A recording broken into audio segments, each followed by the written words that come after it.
What happened while we were away, brought to you by America First in real time. This weekend, the sad little country of Colombia refused to accept U.S. military repatriation flights of illegal aliens rounded up this last week by the new Trump administration. Colombian President Gustavo Petro said he didn't want his citizens being returned to his country on military aircraft because it made them feel like criminals. In response, Donald Trump, at about 1:30 yesterday afternoon, announced sanctions against Colombia, including an emergency 25% tariff on all goods coming into the United States.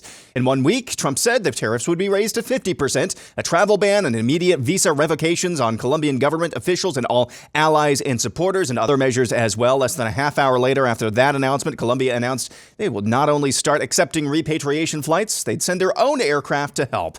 Colombian President Petro then proceeded to crash out on social media, going on a lengthy screed on a post on X, talking about how he didn't even want to visit the United States anyway because it's boring, how Donald Trump is going to, quote, wipe out the human species because of greed, before saying in the very next sentence he'd like to have a glass of bourbon with Trump despite the fact he has stomach inflammation, and saying that he too will enact a tariff on all imported goods from the United States into Colombia. Colombia accounts for less than 1% of all U.S. exports. Later on in the evening, the White House confirmed a total capitulation from the Colombian government, including the acceptance of U.S. military aircraft for repatriation flights, and Petro even reposted the White House's announcement. That's what America First looks like. And this is too. On CBS News' Face the Nation yesterday, Vice President J.D. Vance completely annihilated anchor Margaret Brennan on the issue of vetting would-be immigrants.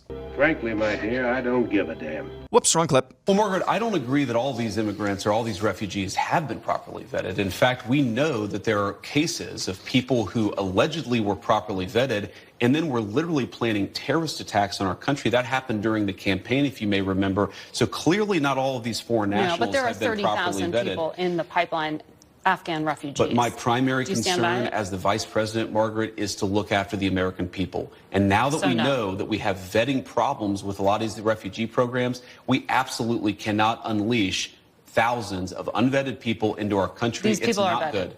These people are vetted. Just like the guy who planned a terrorist attack in Oklahoma a few months ago, he was allegedly properly vetted, and many people in the media and the Democratic Party said that he was properly vetted. Clearly he wasn't.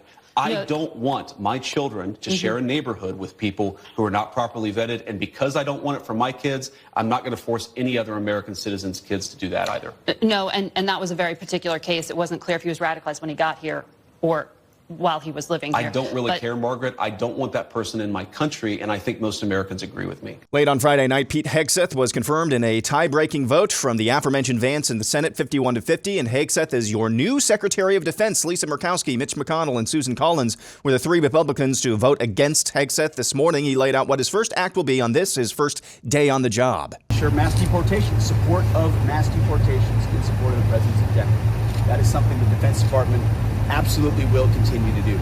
And today there are more executive orders coming that we fully support on removing DEI inside the Pentagon, reinstating troops who were pushed out because of COVID mandates. As the U.S. military deploys to the southern border czar Tom Homan had some strong words for the Pope over his claim Trump's deportation program is, quote, a disgrace. Well, let me give a message to the Pope. I'm a lifelong Catholic. I was born Catholic.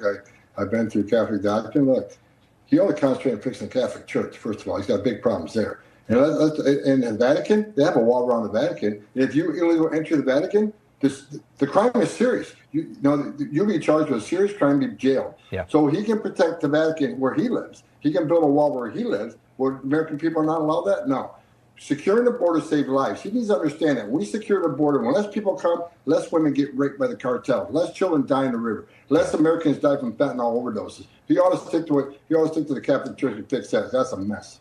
Trump over the weekend fired the inspectors general for more than a dozen federal agencies in a Friday night purge. Check out this incredible headline from Politico.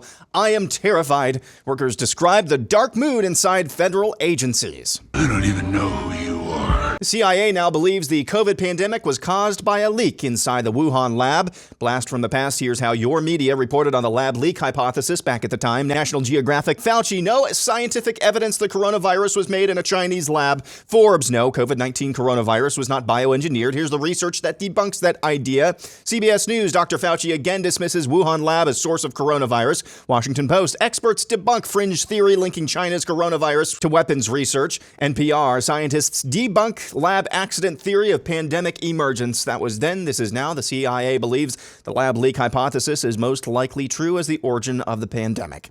Target on Friday, yes, Target, announced that it's scaling back its diversity, equity, and inclusion policies following President Trump's executive order to review such initiatives. The move adds Target to a growing list of companies scaling back or eliminating their DEI efforts as these programs come under increased scrutiny. And finally, we hear once more from Vice President Vance, who, along with Trump, addressed the March for Life late last week. We need a culture that celebrates life at all stages, one that recognizes and truly believes that the benchmark of national success is not our GDP number or our stock market, but whether people feel that they can raise thriving and healthy families in our country. And that's what happened while we were away.